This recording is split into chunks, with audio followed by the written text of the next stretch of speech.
before you were working with Nevills, did you work? John Cross was saying that you guided his first bunch of Boy Scouts down and all that. Was that afterwards? Was that the? No, that was the mid '40s, wasn't it? Yes, that was in '47 also. Mm-hmm. That was after we had come back from the Grand Canyon trip. They phoned me from up the Price or someplace to see if I could meet them at Green River and continue on down with them to Height and to start on the trip through Glen Canyon with a group of explorer scouts. And I had never been on them 10-man or surplus rafts before, but they called them landing craft. And anyway, the way I remember it, we camped over at Hanksville and then drove on down to Height the next morning and put the rafts in the river, and we had to do some experimenting around to figure out how to run them because they were supplied with canoe paddles. So we had three of the boys on each side of the raft and one in the stern of it to steer it with a paddle. And that seemed to work pretty good, so then we just started right on down through Glen Canyon, and that turned out to be a good trip. And apparently I was the one that got the scouts started on them kind of trips, you see, on the Glen Canyon trips. And then also another interesting thing right along in that is so many of the people did get started by going with Nevills or else adopting his method, running rivers. And such as Harry Ailison and Georgie White and the scout troop and Jack Frost from Bloomfield, New Mexico. He ran a lot of trips down through the Glen Canyon then after that. And there's numerous others that did get started with Nevills, or else somebody who had been with him, using his methods and so on. Do you remember Georgie White getting started? Was that trip that Bob Rigg talked about? The Maids of the Canyon or something like that, or do you remember her? Oh yes, I knew her real well. I was disappointed too because she invited me to go on her first commercial trip down through this canyon, you see, and I couldn't make it at the time, and she wanted me to be her boatman. Sent me a letter about it, and I couldn't make it. I'd always regretted that I was not able to come down with her. Were you on the first trip she ever did with Nevills, or was that was up in Glen Canyon? I guess not. I don't remember her ever going with Nevills, but Harry Ailison went with Nevills a lot, and then she teamed up with Harry Ailison, and they did a lot of raft trips around the river when she was first getting started. So how did she know you to ask you to come on the Grand Canyon? Oh, I'd met her around in a lot of different places. And well, you said before it was a pretty unusual deal for Nevills to take Lois and Elzada Clover down. Yes. Was Georgie? Was that the same kind of deal? Was it kind of unusual for her to be rattling around? Oh yes, all the local people had a lot to say about it. That the woman wasn't supposed to be in charge of river trips, and they weren't strong enough to row boats and rafts or anything else. And so, no, there was a lot of comment about her when she's getting started on the doing trips.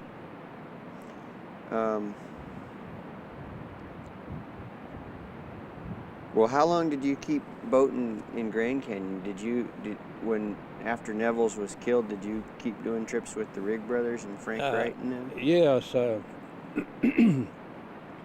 It was in 1953 that Frank Wright had a trip going through the Grand Canyon, and he needed an extra boatman. And anyway, my wife joined that trip, and she come through the Grand Canyon with me. She was kind of edgy about it because she can't swim and she's scared of water and all that, but she got into the swing of it and seemed to feel safe enough, and I think she really enjoyed it a lot. And there's a nice group of people to travel with, and it was a really nice trip. That was along in July, and nice warm weather, and the river was warm enough you could just swim in it and enjoy it. After that, until now, when was your last Grand Canyon trip before this one? Well, I came through in 1983 with the Moki Mac expeditions, and Clara Quist was the leader on that trip.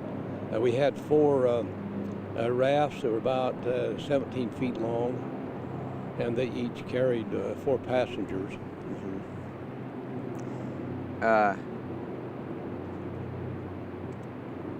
Between the 50s, that last trip that you did in the 50s, or the first one that you ever did down here, between the one in 47 and the one and then the one in the mid 50s, and the one in 83 and the one now, how have you seen all this stuff change?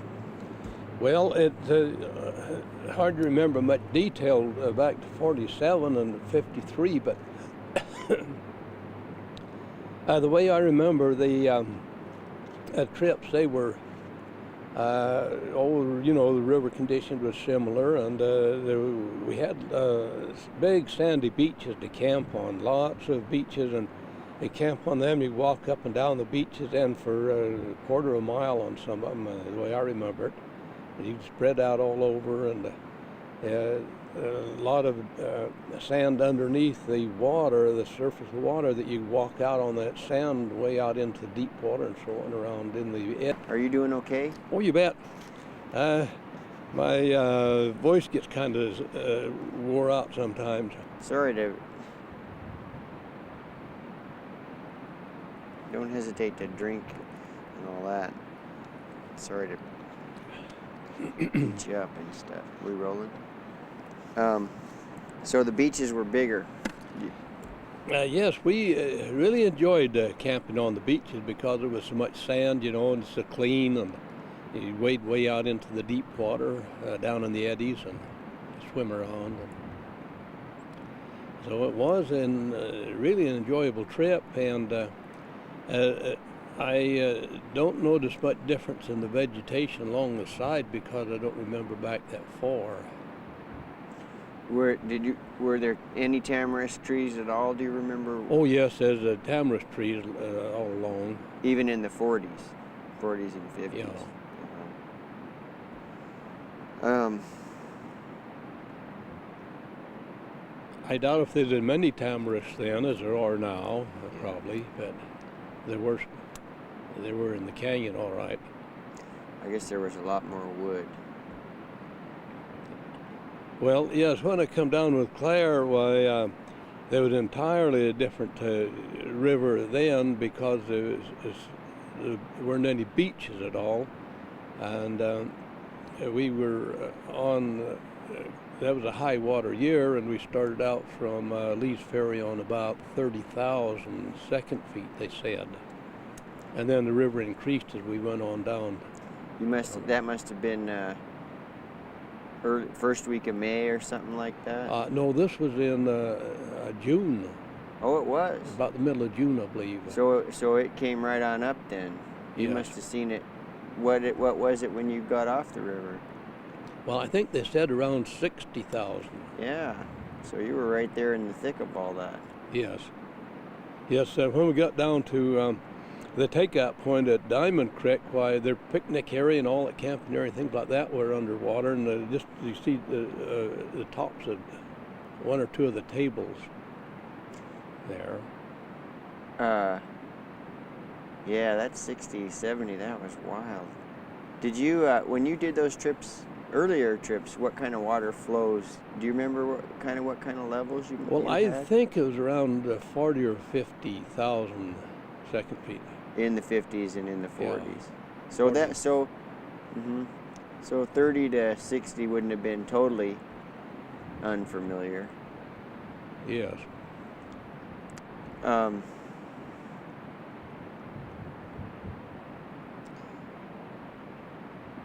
how about the routine? Just the boating. Have you seen the boating routine change a whole lot? Oh yes, the boating system has really changed. That's interesting about it. You know, they had these small wooden boats then, and they'd only haul 2 passengers, and you'd be working your way down the country, and you had to conserve all the weight possible that you carried in the boats because they're limited on what they would carry. And the food is entirely different too. We used quite a lot of canned stuff and a lot of dried food that we could fix up so we can save weight that was in the boats. And that made a lot of difference. And other than that, why, they got along just fine. I heard a comment recently of one of the girls that went through in 47, her and her sister, it was Anne and Marty Deloge, and when they got down there to Boulder City, they said they went in the motel and soaked their faces and tried to wash out all the pimples and things they'd gathered up from eating my cooking on the river trip, because it's all fried food, they said, and greasy old stuff, and they had so many pimples when they got through on the trip, and they just hated the food, they said. But that didn't come out until just about a month ago when I visited with Ann Deloge.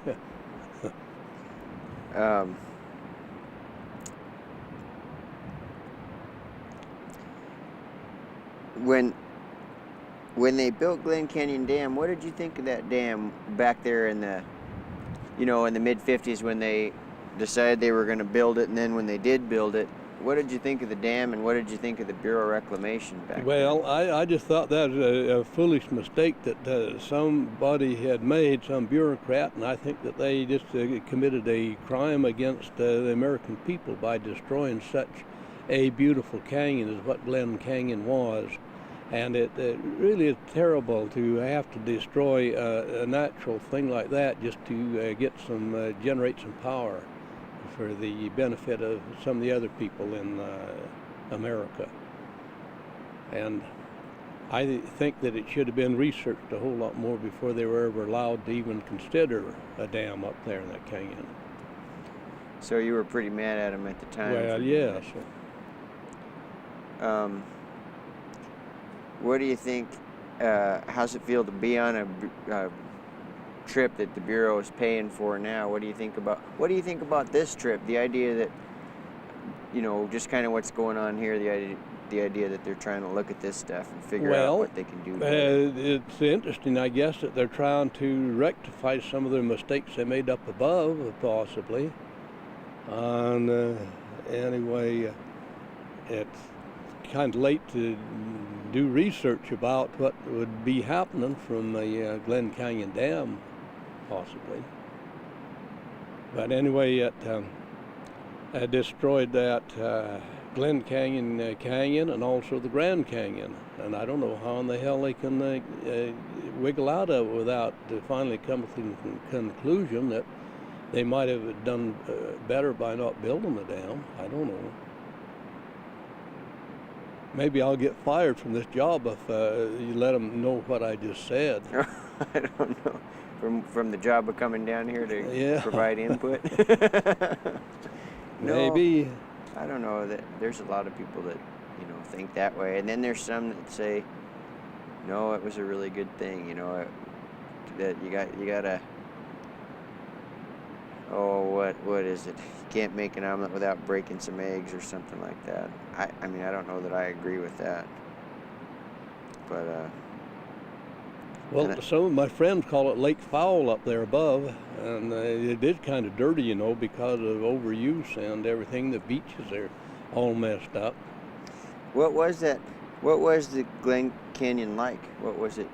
It seems like you sure got through there a lot. For you, I mean, was it as pretty a place as? Oh yes, it was a beautiful place and a historic place and a lot of things like that, and it's so relaxing to float down through there with the great canyon walls going above and all the way through. It was just one big kind of a beautiful ride floating through it, and the most peaceful canyon you could imagine being in also.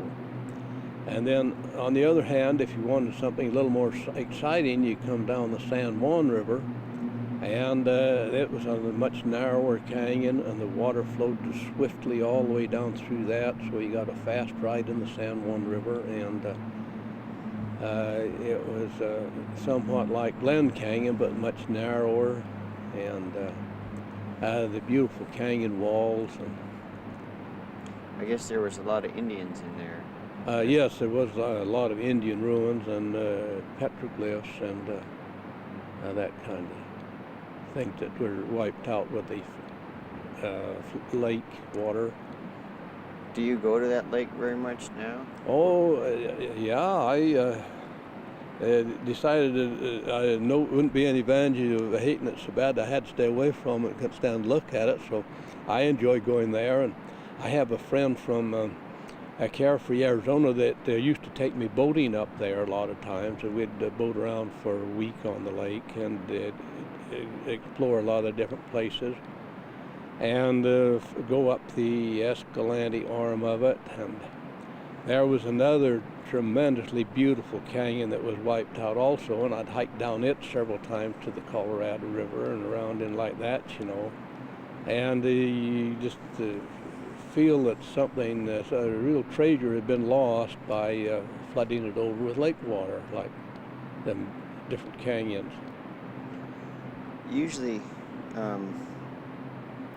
every time we do one of these things, are we doing okay? What happens to me is we sit down and we visit with everybody, and then we kind of bring the interview to a close, and about 10 minutes later or half an hour later, I think of some question that we really should have asked that I forgot to ask, or forgot to cover. And I wonder here, as far as just as long as we're getting the record down and stuff, I wonder what that's going to be with you. I wonder, what are we forgetting to talk about that we need to, when it comes to the river and the dam and this trip and all that stuff. Well, you mean have another session like this for something else we might think about? Well, I mean, just right now. Can you think of something that we're missing that we need to talk about that we haven't talked about? Well, possibly I can't think of it right now, but if I did, would you want to add any more to this? Yeah, if something comes up. I see. Very good. We might do that. How's it feel to be on this trip with these people? I'm loving the trip. I'm having a lot of fun. I think it's a great trip. It's the best one I've had this year. I already went through Cataract Canyon in May, but this one is much more exciting than Cataract Canyon. They wiped out most of the Cataract Canyon, with that lake, and so what little bit's left is exciting anyway. What do you guys think? Can you think of any questions we ought to ask that we're forgetting?